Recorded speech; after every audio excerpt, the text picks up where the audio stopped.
Muito bem, então, essa conferência, é assim mesmo? Tem como tema Aristóteles e São Tomás, mestres políticos de nosso tempo. Então, um tema muito falado, a política, sobretudo em meios mais conservadores e tradicionais, e vem a calhar trazer junto da nossa reflexão política o pensamento de Aristóteles e de São Tomás. E aí nós poderíamos começar nos perguntando qual é o interesse de falar, por exemplo, de um autor da Antiguidade, Aristóteles, e um autor da Idade Média, São Tomás, para tentar elucidar, resolver questões políticas do nosso tempo. Mas justamente vem muito a calhar, e só para situá-los no contexto histórico, Aristóteles, talvez muitos sabem, morreu no ano de 322 antes de Nosso Senhor Jesus Cristo, tendo deixado antes uma obra que ele escreveu chamada Política. E essa obra de Aristóteles, ela não é desligada do real. Quando Aristóteles vai falar de política, ele não está desligando, não está escrevendo algo que é irreal, fora da experiência, fora do concreto. Mas essa obra política de Aristóteles, chamada então de Política, ela é baseada na experiência do regime político que Aristóteles conheceu. E qual foi esse regime? Muitos sabem, Aristóteles foi o preceptor de Alexandre o Grande. E Alexandre o Grande foi o grande conquistador do século IV, século III, antes de Nosso Senhor Jesus Cristo, e foi o primeiro a ir para as Índias.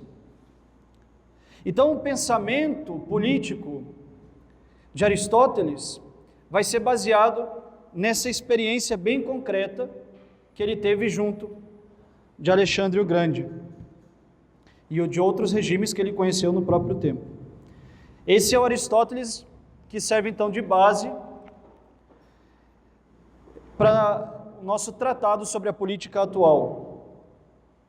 Mas nós também vamos nos basear, já que é dele que nós falamos hoje nesse congresso, em São Tomás de Aquino, que viveu no século XIII, morrendo em 1274.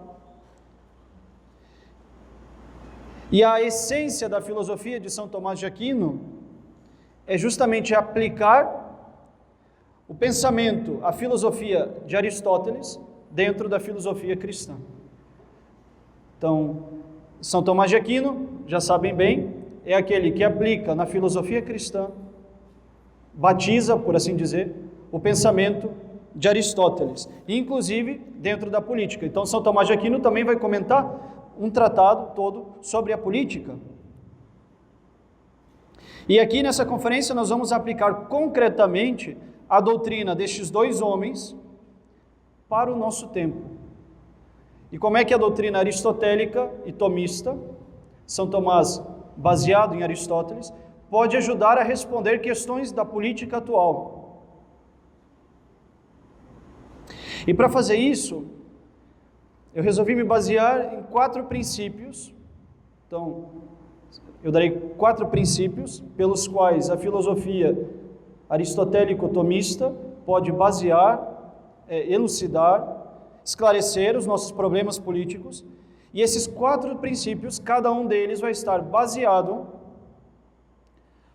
no ensinamento, primeiro de Aristóteles, e mais tarde São Tomás vai tomar também, das 4 causas, já muito conhecido de muitos de vocês.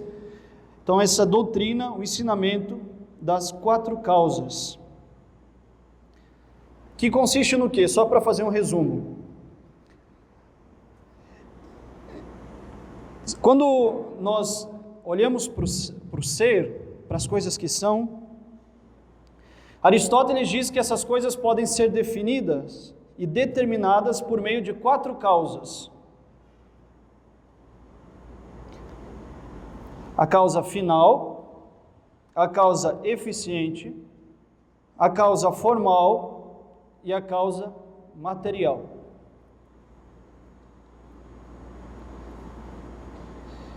Então, as coisas podem ser definidas por meio das causas, de 4 causas. Uma coisa é o que é, nós podemos defini-la baseado nessas 4 causas que ela tem: causa final, eficiente, formal e material. A primeira delas é a causa final. Tudo pode ser definido pela sua finalidade. Então, a causa final é justamente o que algo é. Nós nos perguntamos o que algo é, ele é a sua finalidade. Então, nós podemos definir algo pela sua finalidade. Aristóteles vai dizer mesmo que é a causa das causas. Por quê? Porque não há ação sem finalidade. Por exemplo, um escultor, é um exemplo que usa Aristóteles, né? Quando ele pega um pedaço de madeira ou um bloco de mármore, ele não talha isso sem finalidade. Alguma coisa na mente ele tem para fazer isso. Então, esculpir uma estátua, né? Ele tem uma finalidade pela qual ele vai esculpir essa estátua. Seja ela uma finalidade financeira, ele quer vender. Seja ela uma finalidade recreativa, ele quer passar o tempo. Seja ela para elucidar um pouco a beleza, não sei, ele tem uma finalidade na mente. E todas as ações são determinadas por uma finalidade. E assim somos nós também, tudo. Nós não podemos agir sem uma finalidade. E o que é a finalidade? Ela é justamente a perfeição da realização de algo. Por exemplo, uma semente é pequenininha. Qual é a finalidade dessa semente? Se tornar árvore, produzir outras sementes, alimentar. Então, a semente só encontra a sua finalidade na sua perfeição, no momento que ela se torna uma grande árvore. A finalidade é a perfeição da realização de algo. Isso é a causa final. Ou seja, as coisas são aquilo para as quais elas são feitas, tendem a ser feitas. E essa causa final é aquilo que a gente tem na mente quando a gente se propõe a fazer algo.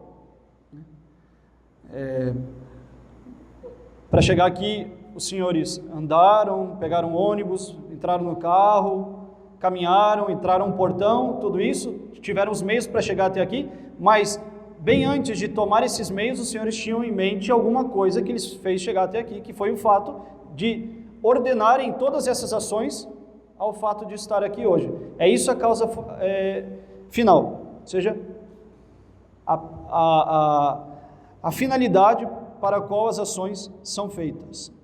E essa finalidade que é a perfeição da realização de algo. Então, a primeira causa é a causa final. A segunda é a causa eficiente.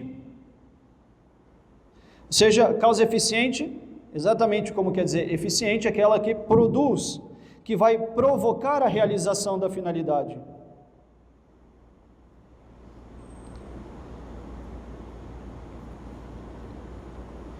Então, é aquele que vai operar, que vai realizar a causa final. Quem é a causa eficiente de uma escultura? O escultor que fez a causa, que fez a escultura. Ele que tinha a intenção final, a causa final, e é ele que é a causa eficiente, porque foi ele que fez. Então, o que é a causa eficiente? É aquele que faz, é aquele motor que vai provocar a realização da finalidade. Isso é claro? Deu para entender essas duas primeiras causas? A terceira causa é a causa formal. Causa formal é aquilo que dá a forma, ou seja, a configuração das coisas, as proporções, as relações de ordem entre uma coisa e outra dentro de tal ou tal ser. Então, ainda no exemplo da estátua, A causa final é aquela que o escultor tem na mente, pode ser vendida, pode ser feita por lazer, pode ser feita para espelhar a beleza, alguma coisa assim. Essa é a causa final, o motivo pela qual ela é feita. A causa eficiente é aquele que faz essa estátua, ou seja, o escultor. A causa formal é a forma que essa estátua toma, ou seja, a relação entre as medidas, as proporções, dentro da ideia que tem o escultor. Então, a causa final é a perfeição da realização de algo. A causa eficiente é o motor que vai operar essa realização. E a causa formal é a configuração desta obra, as coisas, a configuração das coisas, as proporções, as relações de ordem. E em quarto lugar, a última causa é a causa material, ou seja, aquilo que vai ser utilizado para fabricar algo. Nesse caso que nós citamos a estátua, pode ser a madeira, uma estátua de madeira, pode ser uma estátua de mármore, aí seria então a causa material mármore ou a madeira. Um outro exemplo, por exemplo, uma sinfonia.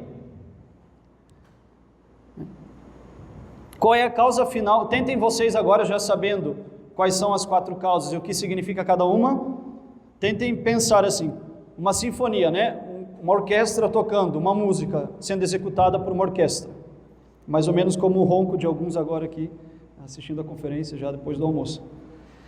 Qual é a causa final de uma sinfonia? Podem ser várias. Alegrar a alma por uma música, entreter, espelhar a beleza da música, executar simplesmente uma peça, receber um salário porque os músicos têm necessidade de serem pagos. A causa final é aquela que é dada por aquele que executa essa ação. Então, nesse caso, podem ser várias. Agora, tentem pensar, então, nessa sinfonia, nessa orquestra, quem é a causa eficiente? O compositor, que opera, que escreve essa sinfonia, essa música que é tocada.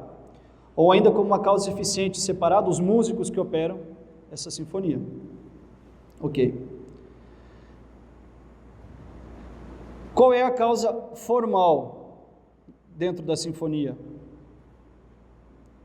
A ordem que existe entre as notas, os tons que vão formando, então vou dando a forma da sinfonia. É a relação que existe bem matemática entre quantidade de dó, si, lá, sol, mi, fá, né? Todas as notas. É a relação que existe entre o tempo, a cadência. Isso é o que vai dar a forma da sinfonia, é a causa, então, formal. E qual é a causa material da sinfonia? O som que produz essa nota. Então, todas as coisas, absolutamente todo ser possui 4 causas. Final, que é a causa das causas, que é o motivo para qual ela é feita. A causa eficiente, que é aquela que produz essa coisa, esse ser. A causa formal, que é a relação, então, da proporção de ordem dentro do ser. E a causa material, que é aquilo com o qual ela é feita. A causa final é para que ela é feita. A causa eficiente é quem a faz. A causa formal é como ela é feita, e a causa material é com o que ela é feita. Mais ou menos assim, para simplificar um pouco.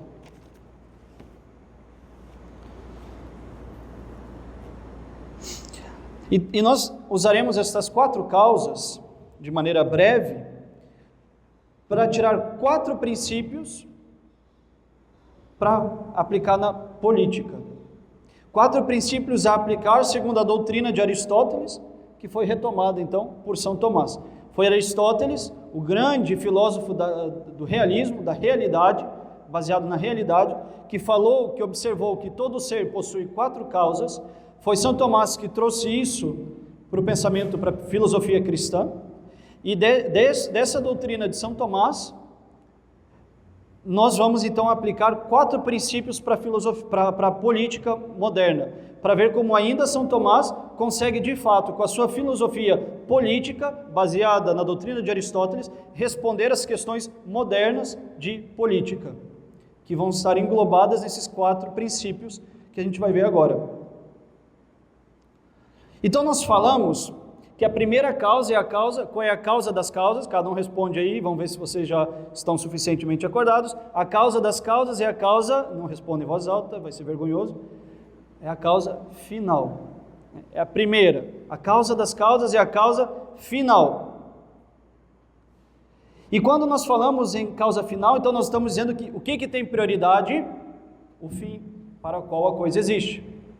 E isso muda tudo. Porque aquilo que é último na execução é o que existe em primeiro no intelecto. Ou seja, a última coisa que aconteceu quando vocês saíram de casa hoje foi que vocês chegaram aqui. Mas esse estar aqui era a primeira coisa que tinham na mente quando saíram. E se não tivesse isso, primeiro não tinham chegado aqui para a finalidade para a qual estão. Entendem? Então, aquilo que nós fazemos por último é aquilo que nós temos primeiro na cabeça. Então, é importante que esteja claro, em primeiro lugar, a primazia, a prioridade do fim das nossas ações. Qual é a finalidade das nossas ações?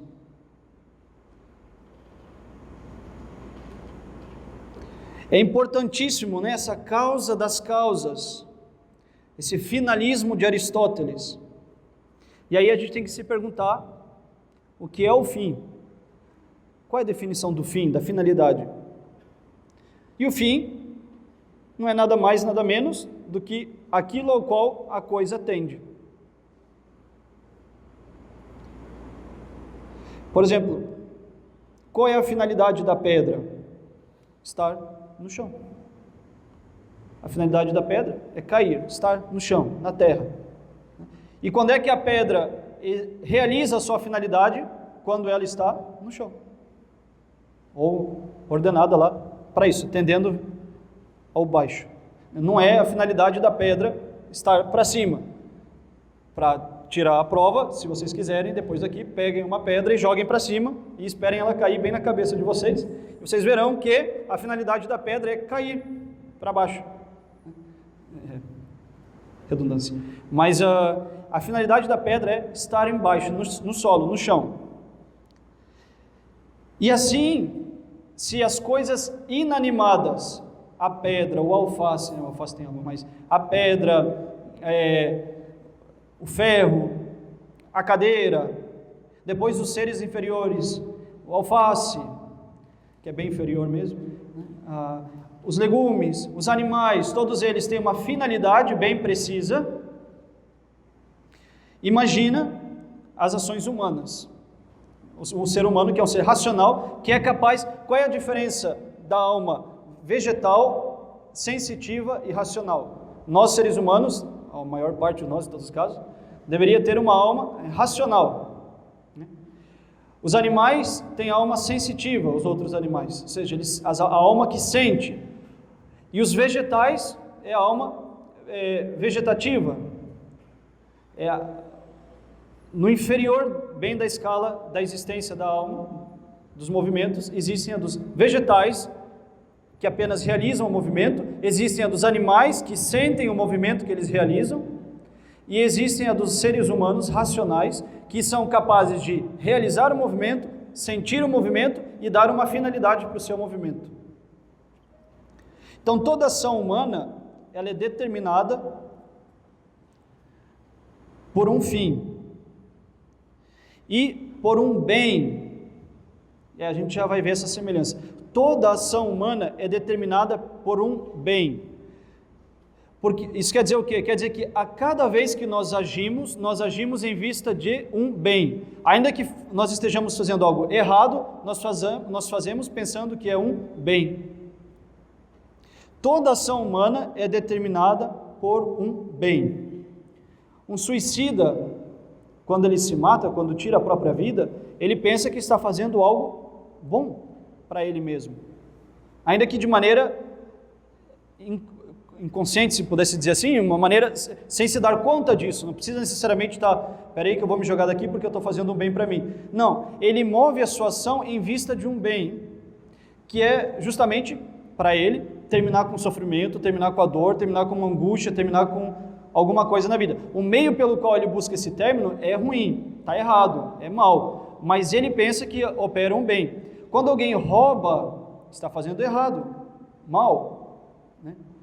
Não pode. Mas a pessoa que faz isso, faz em vista de um bem, que ela pensa ter para si.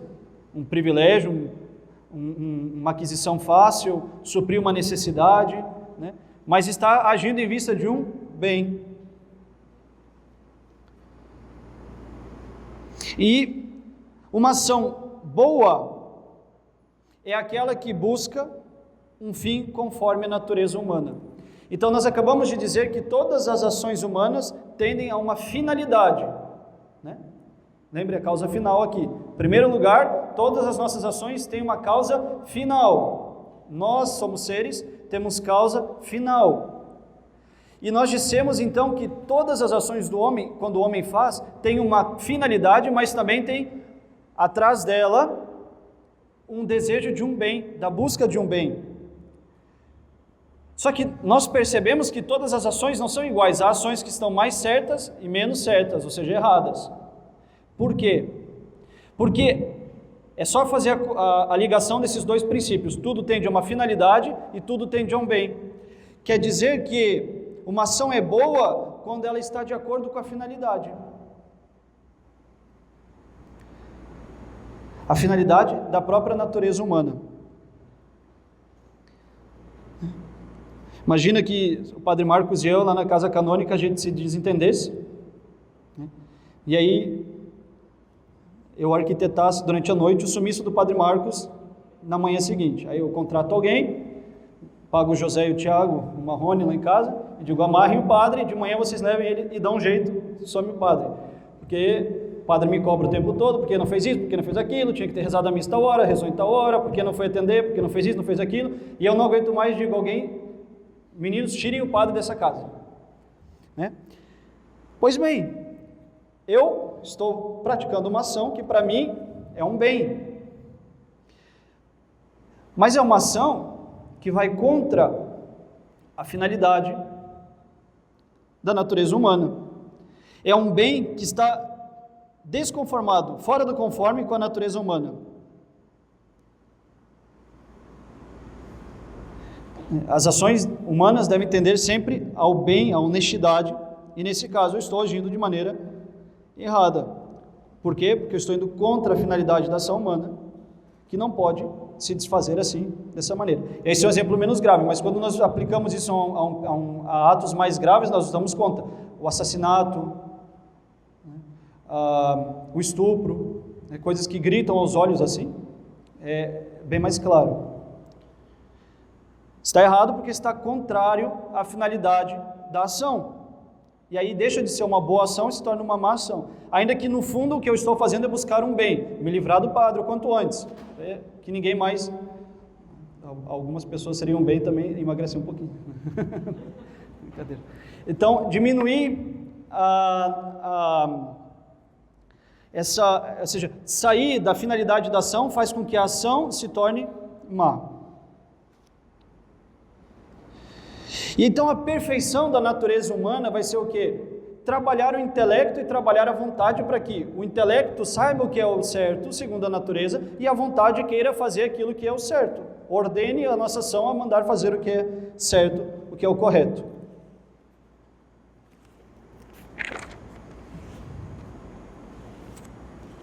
Uma boa ação é aquela que segue não as paixões, mas o justo uso da razão. Ou seja, a razão é capaz de compreender as leis, a ordenação, o que é certo, e a vontade tem que mandar fazer aquilo que é certo. As paixões desregradas nos fazem fazer o que é errado.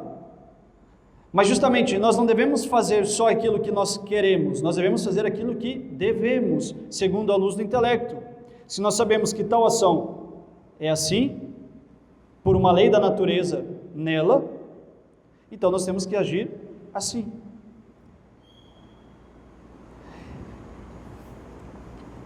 Todo ato que não segue a perfeição da razão humana se opõe ao fim dos homens.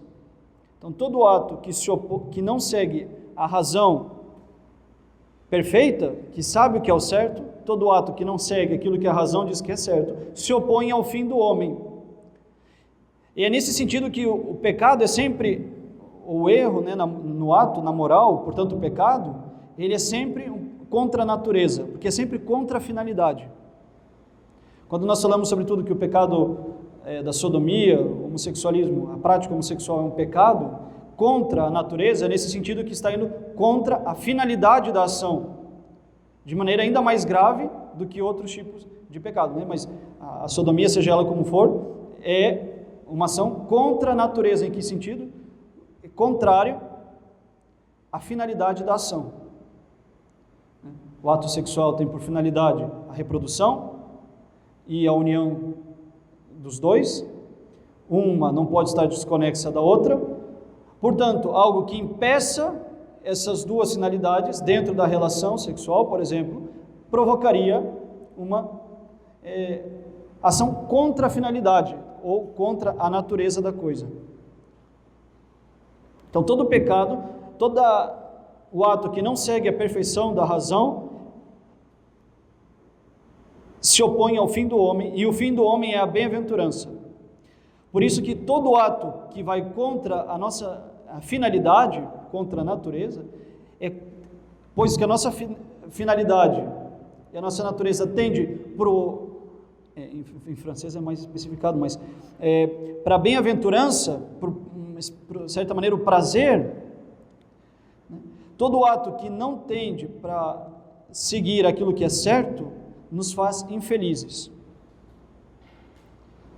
A ação má se opõe à natureza humana, destrói aquilo para o que ela foi feita. Aí ficou esse exemplo do ato conjugal. Tudo que se opõe à reprodução no ato conjugal é mal. Por quê? Porque ataca a finalidade. Todo ato é bom ou mal segundo a sua finalidade.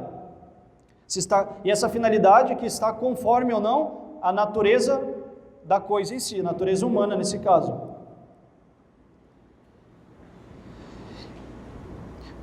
Por isso que aqui nós já devemos tirar uma consequência pessoal para nós. E temos que nos perguntar: por que eu faço as coisas? Por que eu faço isso? Porque muitas vezes fazemos coisas que nós nem consideramos a finalidade e nem chegamos ao fim delas, nós só fazemos por fazer. E muitas vezes o progresso, uma verdadeira ação frutuosa na nossa vida, seja ela como for, profissional, espiritual, intelectual, não anda porque a gente não considera a finalidade daquilo para qual nós estamos fazendo. Ainda que, por exemplo, no trabalho eu seja empregado e eu só tenho que executar a finalidade de uma outra pessoa, também engloba finalidades na minha ação. Ou seja, por que eu trabalho? O que eu faço com o dinheiro que eu recebo? De que maneira eu vou administrar? Ou seja, uma vida racional, razoável, é uma vida que sabe aplicar a causa final nas ações e encontrar a causa final nas suas ações. Por isso que, por exemplo, na vida espiritual, muita gente não anda mesmo, porque não sabe por que reza. Aí eu rezo um terço. Por que você reza um terço? Por que você medita? Ou seja, saber aplicar a causa final na nossa vida é condição para, de uma certa maneira, frutificar as nossas ações. E isso também tem consequência para a política, segundo essa primeira causa. Em primeiro lugar, uma pergunta bem, assim, mais, para quem tem o ânimo um pouco mais exaltado, né? Por que eu me engajo em movimentos políticos? E que movimentos são esses? Será que vale a pena de fato? Tem uma finalidade bem concreta ou é só uma coisa efêmera? Não. Quando nós nos engajamos dentro desses conceitos políticos, né, é preciso que seja algo com uma verdadeira finalidade, segundo a razão humana. Então, uma das aplicações desse princípio de São Tomás e Aristóteles na nossa vida política é primeiro fazer essa pergunta: por que o movimento político? Por que eu me engajo dentro da política? Por que eu defendo tal e tal coisa? Ou será que é necessário, é justo, devo eu defender isso ou não? Devo eu ter isso como bem maior, mal menor, como isso, como aquilo? Né? Isso é importante. Por quê? Qual é a finalidade dessa minha fala, desse meu defender, dessa minha posição política? E isso tem que ser conforme a finalidade última do homem. Se não for, nós não devemos prestar adesão. Isso seria contrário à natureza das coisas, porque é contrário à finalidade. Mas a consequência maior na política é que, com esse princípio de São Tomás, nós vemos a absurdidade da ideologia progressista, que é própria do nosso tempo. Nós vivemos muito bem enraizados essa ideologia progressista. A prioridade do fim, ou seja, saber priorizar a nossa finalidade e não o progresso, nós vamos ver, nos mostra a absurdidade da ideologia progressista moderna. E essa ideologia progressista, bom, para resumir, né, para não se estender muito, que se resume em dizer que o mundo evolui, a sociedade evolui, então é bom, pelo simples fato que está evoluindo, é bom. O discurso da evolução, tudo que traz evolução, né, é bom, e nós temos que aceitar esse progresso, porque ele é bom pelo simples fato de estar evoluindo. Mas isso é uma mentalidade absurda, ela é contra a natureza intelectual do homem.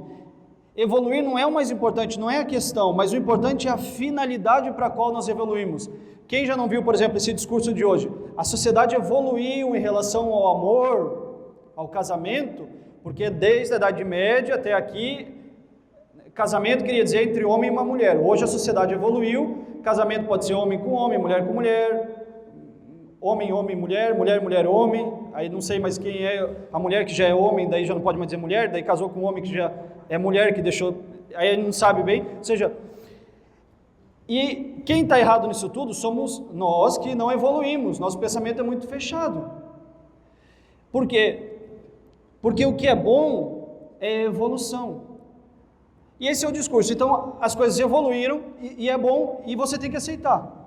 Não, porque não importa a evolução, o que importa é a finalidade da evolução. Se você me trouxer um discurso errado, ou seja, contrário à finalidade da ação, ainda que tenha evoluído, porque mais gente diz mais besteira agora do que dizia antes, não quer dizer que eu tenho que aceitar esse discurso, porque o que importa não é a evolução, não é o progresso, o que importa é a finalidade do progresso, o que importa é a finalidade da evolução. O importante não é nem agir para evoluir, mas agir para corresponder ao nosso ser. E em Paris, no metrô, tinha uma frase que dizia assim: não seja, haja. E justamente, eram os anarquistas que tinham colocado essa frase lá. Não seja, haja. Mas é justamente o contrário daquilo que nós acreditamos, segundo esse princípio de São Tomás e Aristóteles. Se eu fosse dizer, eu diria o contrário. Não hajam, sejam. O importante, em primeiro lugar, é ser, depois agir, porque o agir segue o ser. O importante, é mais importante ser do que agir, pois a ação só tem valor segundo a finalidade que eu dou para essa ação. A frase é importante, para quem estava dormindo dá tempo de escrever. A ação só tem valor segundo a finalidade que eu dou para esta ação. O valor do homem é o que ele é, muito mais daquilo que ele faz. Então, a filosofia aristotélico-tomista tem uma primazia, é a primazia do ser. Ou seja, que as coisas correspondam, que elas sejam o que elas devem. Quando uma coisa é o que ela deve ser, segundo a sua natureza, aí é o verdadeiro progresso. mas não nos importa nem um pouco esse discurso de evoluir, progredir, se isso não corresponde ao ser das coisas. Então, o importante não é agir para evoluir, mas agir para corresponder ao nosso ser. O verdadeiro progresso está na correspondência entre ser e agir.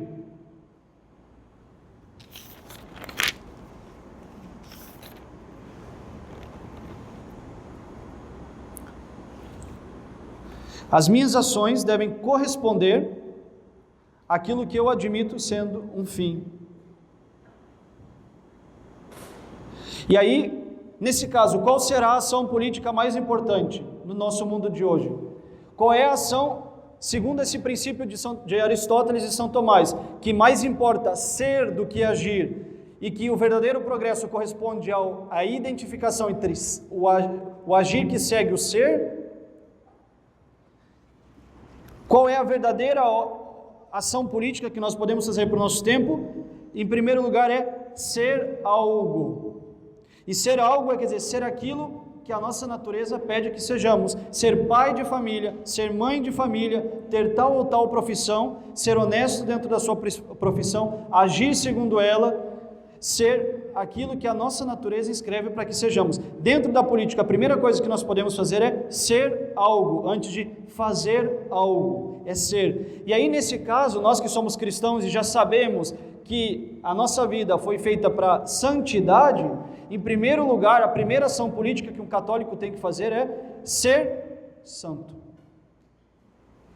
E isso não é discurso de padre tradicionalista para criticar movimentos conservadores, por exemplo, que se engajam mais na política do que na vida espiritual, mas é porque você já consegue entender, segundo a assimilação de princípios, toda ação do homem tende a um bem, esse bem é entendido como finalidade, é preciso que essa finalidade seja razoável, seja segundo a nossa natureza, é preciso que haja mais importância para aquilo que é do que aquilo que se faz, porque o que indica o verdadeiro progresso é a identificação entre a obra feita que vem do ser.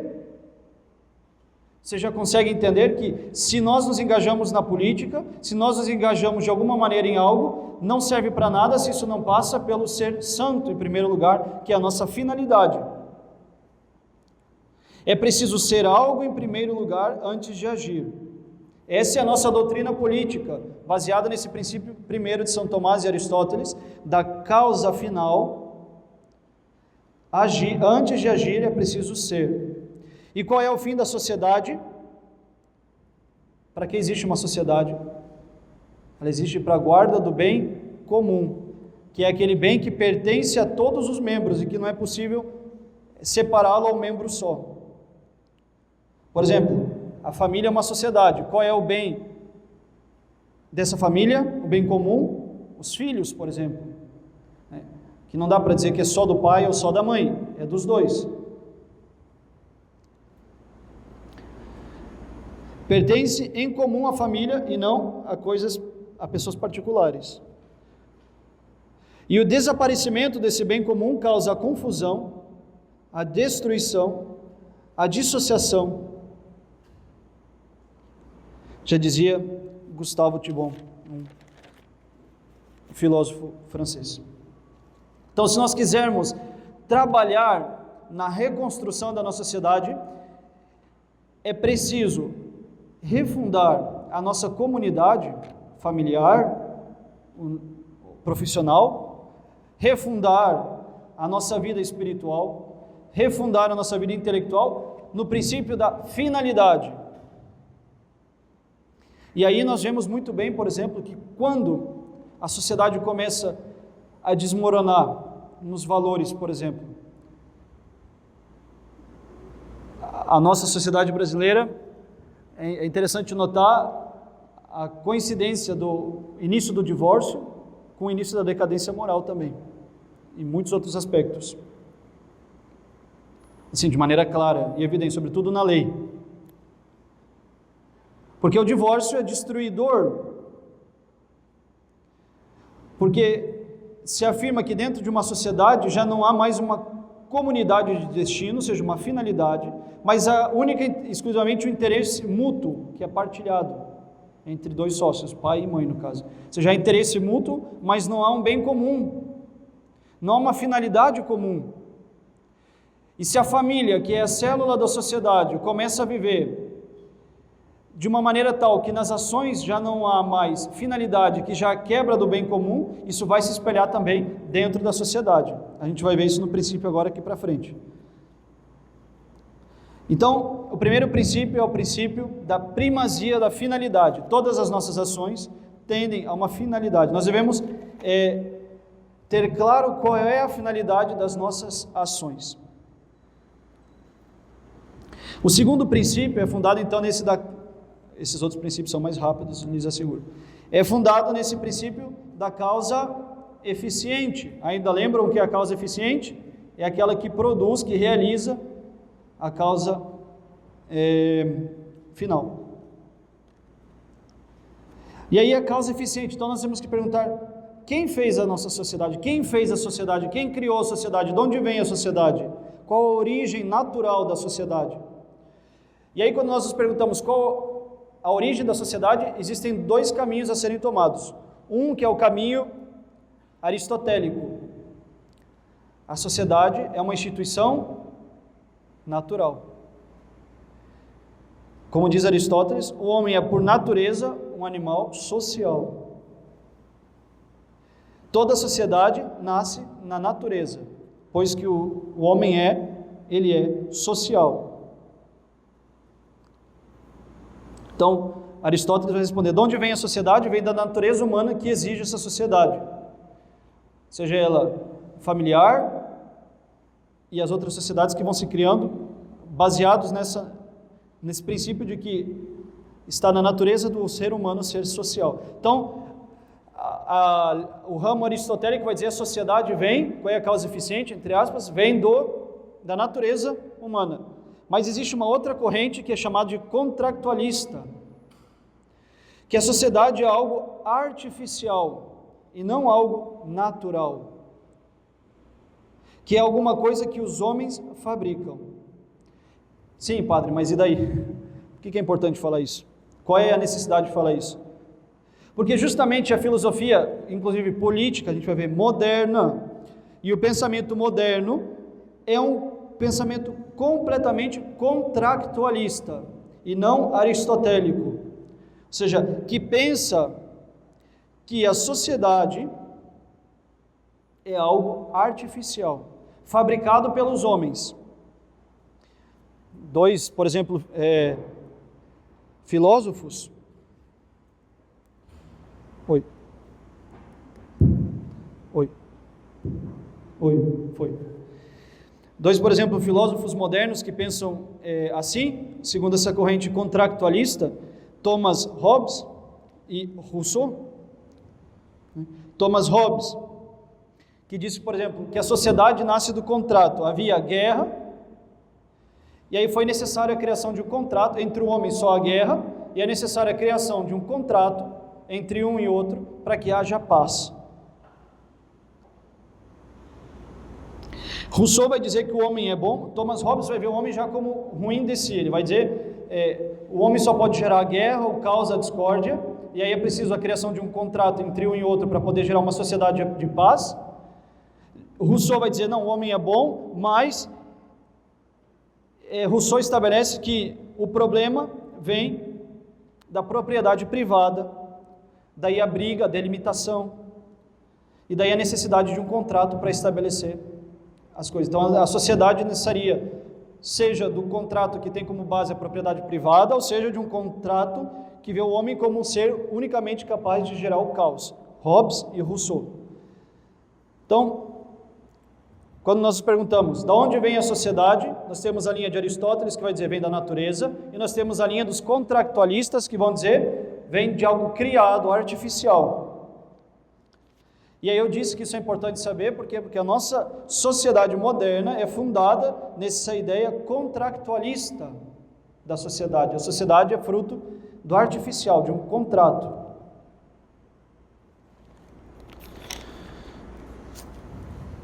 Nós vivemos num mundo contractualista, onde tudo é construído. E aí, nós vimos antes, os progressistas se assemelham aos contractualistas aqui, se assemelham aos contractualistas. E, por exemplo, uma das consequências da nossa sociedade moderna vai ser de dizer que a família é algo construído e não natural. Já que a família é uma sociedade, se a linha que impera é a linha contractualista, a decorrência disso é dizer que a família é algo construído, é uma sociedade construída e não natural. Por isso que a família é constituída, dizem os modernos, por vários elementos. Aí se torna a música do filósofo moderno, conhecido, Luan Santana. Eu, você, 2 filhos e um cachorro. Ou seja, a família pode ser eu, ela e um menino, nosso filho. Pode ser eu, ela e o nosso gato. Pode ser o gato, ele e ela. Pode ser 2 homens e uma mulher. Pode ser o que vocês quiserem. Um homem que se chama de homem, mas no fundo é uma mulher. Enfim, é a confusão geral. O que importa é que, segundo a visão contractualista da sociedade, ou seja, a sociedade nasce de uma construção,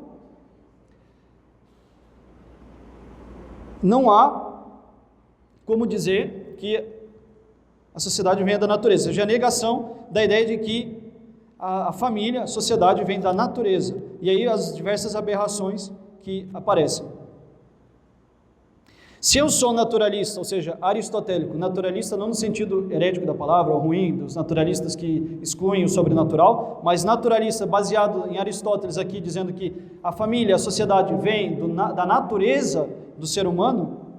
Se eu sou naturalista, eu defendo que a família é algo natural, é uma sociedade natural, instituída para uma finalidade.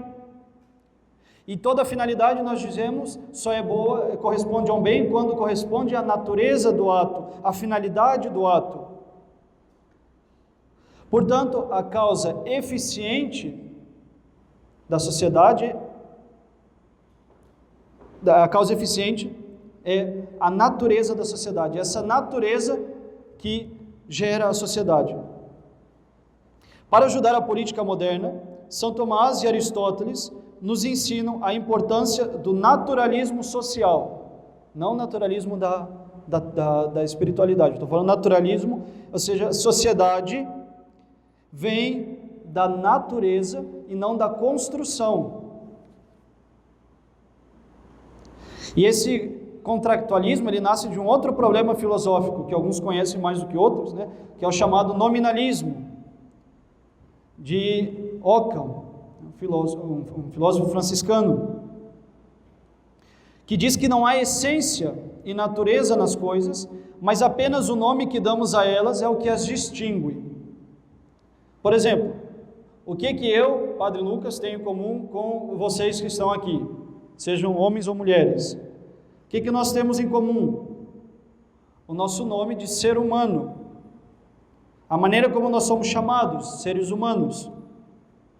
Mas não há uma essência humana, apenas é o nome que nós damos. Seja, estou resumindo, bem resumido tudo isso, só para deixar um pouco claro.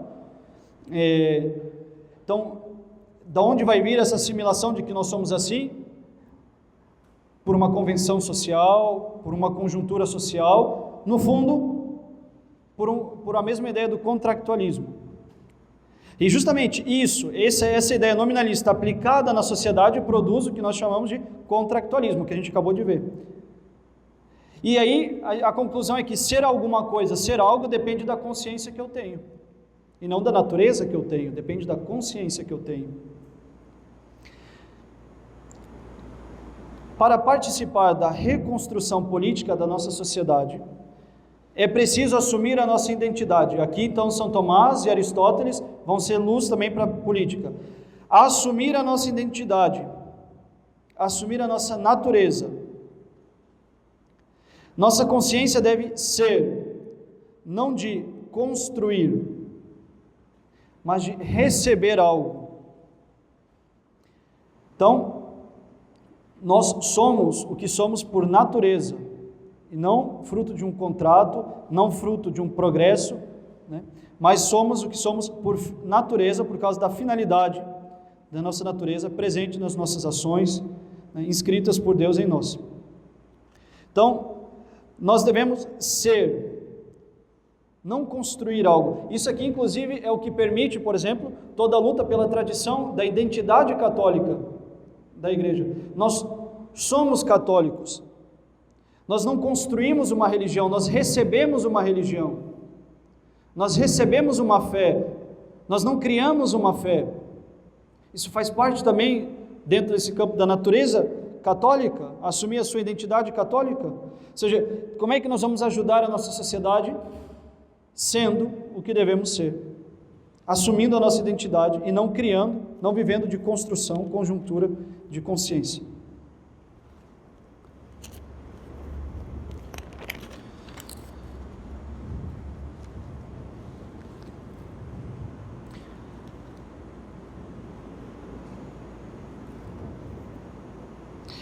Não sou eu, que construo a minha identidade. E o nosso mundo virou um não lugar. Eu não construo a minha identidade, eu recebo a minha identidade pela natureza, pelo aquilo que eu sou, do lugar que eu venho. O nosso mundo moderno virou como que um não lugar, onde não há firmeza de identidade, clareza de identidade. Os aeroportos, os parques de diversões, fast foods, por exemplo, são todas realidades artificiais, na qual não há uma verdadeira identidade, cultura, manifestação de algo, de quem somos, do que é. É um nomadismo do mundo moderno. Então é urgente, na escola de São Tomás de Aristóteles, reconstruir a nossa identidade segundo a nossa natureza. Então, como é que vamos ajudar assim a sociedade, inclusive na ação política, assumindo o que somos, o que devemos ser? A causa eficiente da sociedade é a natureza. A sociedade é natural, não contractual. Penúltimo princípio, a causa material. O material de uma sociedade são os membros que constituem essa sociedade. Então, lembrem aqui que a causa material é aquela que é daquilo do que é feito o ser. Dentro da sociedade, o que constitui a sociedade? Qual é a causa material da sociedade? São os indivíduos que formam essa sociedade. Eu, você, nós todos. E daí nasce algo que São Tomás e Aristóteles, São Tomás mais do que Aristóteles, vai falar do princípio de responsabilidade. Ou seja, há diferentes corpos dentro da sociedade. O homem, sendo parte da sociedade, assume uma responsabilidade em relação a ela. Isso obriga o homem a deveres em relação à sociedade. Ou seja, pelo fato de fazer parte de uma sociedade, um homem tem obrigações de responsabilidade com essa sociedade. E aí, isso ataca diretamente algo que hoje em dia é um dogma, decálogo da sociedade moderna, que é, por exemplo, os direitos humanos, onde se exige direitos em relação a uma sociedade e aos demais, antes de exigir os deveres. Em primeiro lugar, como parte de uma sociedade, o homem tem deveres em relação a ela. E é preciso destruir a mentalidade dos direitos humanos, tanto aqueles que estão fundados na filosofia, quanto aqueles que estão fundados na nossa própria vida. Dentro da sociedade eclesial, por exemplo, na pandemia, o discurso era: as igrejas devem permanecer abertas porque nós temos o direito de praticar a religião. É essa mentalidade que reivindica direitos em relação à liberdade individual. Eu tenho direito, então eu reivindico. Não, a sociedade tem o dever de prestar um culto a Deus. Os homens têm um dever de prestar um culto a Deus. E antes de reivindicar direitos, nós temos deveres. E esses deveres geram responsabilidades dentro da sociedade. Numa sociedade natural, o que é que tem primazia é esse sentido do dever e da obrigação da responsabilidade. Portanto, qual é o primeiro, uma dessas maneiras aqui pelo terceiro princípio, de mudar a sociedade, segundo a luz de São Tomás e Aristóteles, no meio político, na política. Como mudar?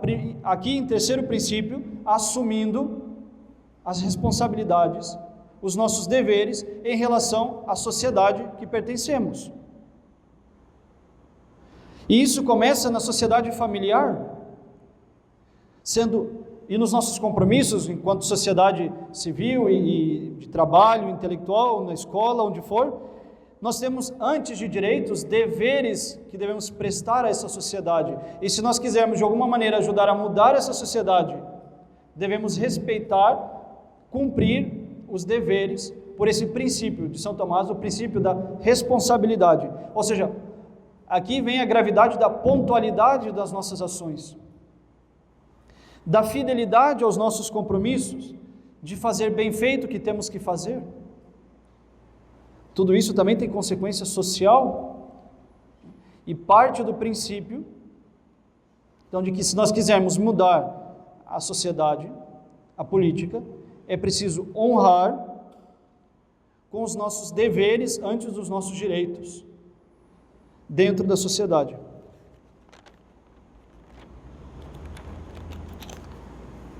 Esse era o princípio da causa material. O quarto princípio é fundado na causa formal. E o que é que dá forma para a política? É a virtude. Ou seja, a capacidade de agir bem, a arte de bem agir. Por isso que tem governos que são melhores do que outros. E aí, no Tratado de Reino de São Tomás, sobre o reino, a sociedade, o chefe, São Tomás, baseado em Aristóteles, vai fazer distinção dos três governos, bons e maus. Governo bom, de um só, a monarquia; o governo bom de vários, a aristocracia; o governo bom da maioria, chamado de república, ou politeia. E o governo mau, de um só, vai ser a tirania; o governo mau de vários vai ser a oligarquia; e o governo mau da maioria se chama democracia, ou seja, o regime do povo não virtuoso. Então existe bom governo e mau governo, mas o que é interessante notar, segundo São Tomás, é que o governo, para ser bom ou ruim, não depende de quantos governam, ainda que isso vai ter influência de alguma maneira, ele vai explicar, mas não depende se é um monarca, ou se é a maioria, ou se são alguns, se é a monarquia, a aristocracia ou a politeia, traduzido hoje como república. Não. Até porque São Tomás vai dizer que o melhor regime é o regime misto, temperado, onde há tanto a monarquia quanto a aristocracia quanto a república. O que gera uma sociedade boa não é o número, mas a virtude daqueles que governam a sociedade, antes de mais nada, segundo São Tomás. É isso que dá a forma para a sociedade, a virtude daqueles que o governam, que vai poder fazer com que a sociedade seja aquilo que ela deve cumprir e ser.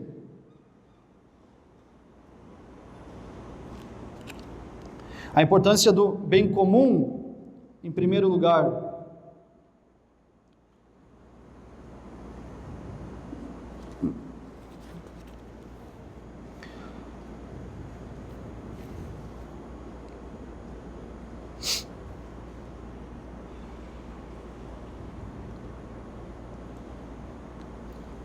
Ou seja, baseado um pouco em Marcel Descartes, não sei se vocês já ouviram falar, um filósofo que falou muito contra o personalismo de Jacques Maritain, vai lutar contra uma interpretação personalista da política, defendendo a primazia do bem comum. A sociedade é feita para a defesa do bem comum, para a guarda do bem comum.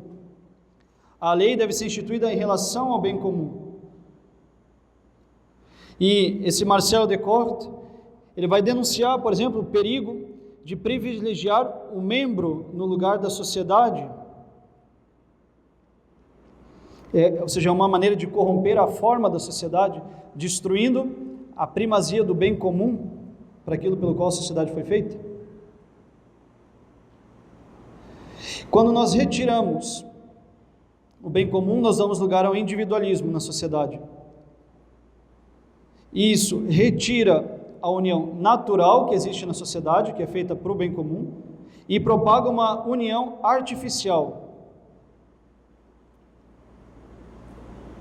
As ligações sociais passam a ser artificiais. E por isso que, nesse caso, o Estado começa a se meter cada vez mais em assuntos individuais. Já não há mais a primazia do bem comum, quando uma sociedade não é virtuosa, desregrada. O governo se torna mau no momento em que o bem comum deixa de ser primazia.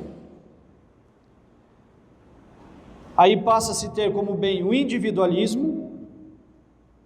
O individualismo retira essa união natural, que é o bem comum, a união pelo bem comum, dá lugar a uma união artificial, ligações artificiais dentro da sociedade. Os indivíduos são ligados por ligações artificiais, não mais naturais, ou seja, o bem comum.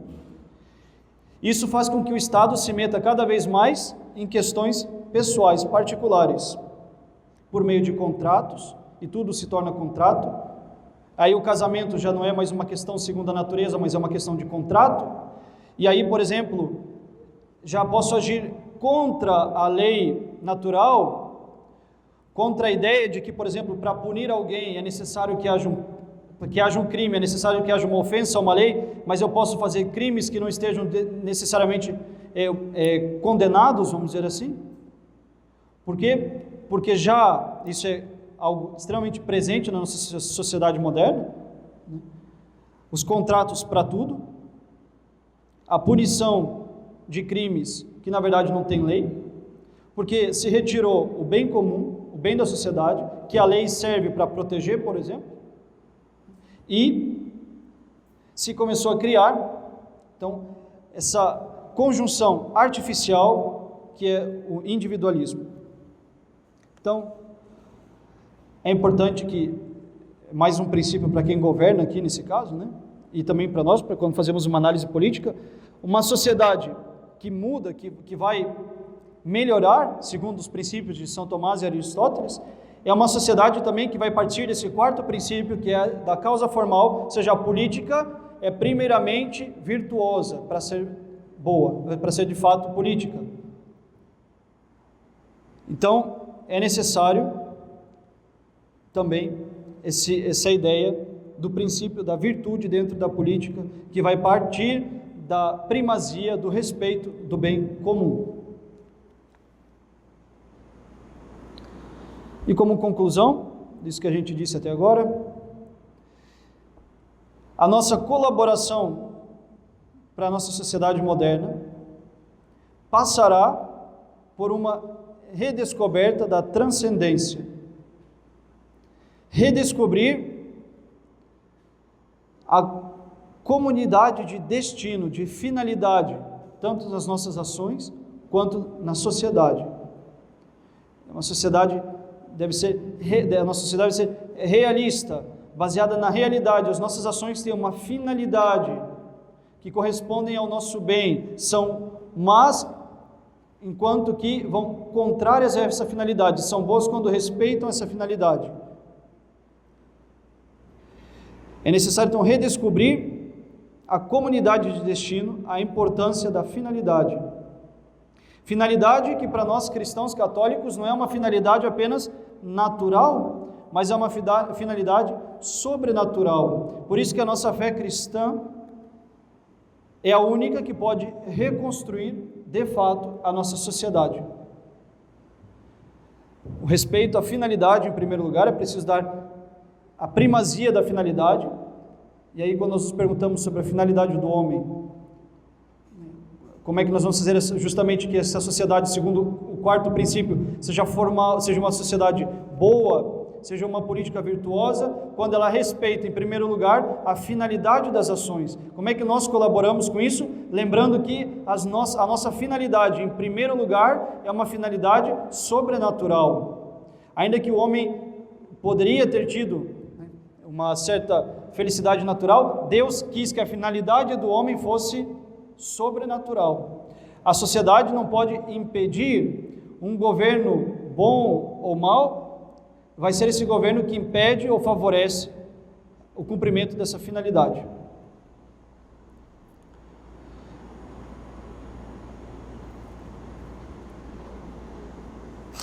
Então, é importante redescobrir o valor do realismo. Realizar nossa sociedade segundo o nosso ser.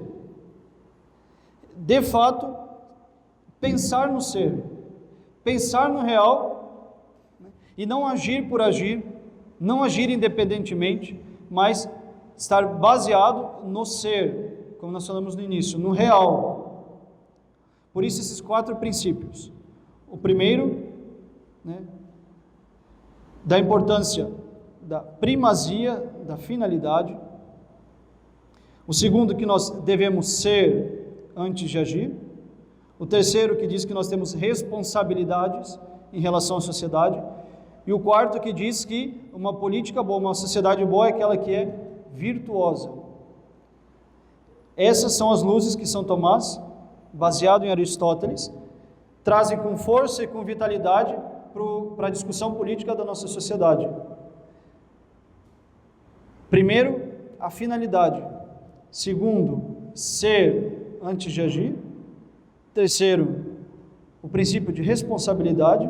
E o quarto, a formação de uma sociedade virtuosa que respeite, então, esses outros 3 princípios. Era essa a conferência.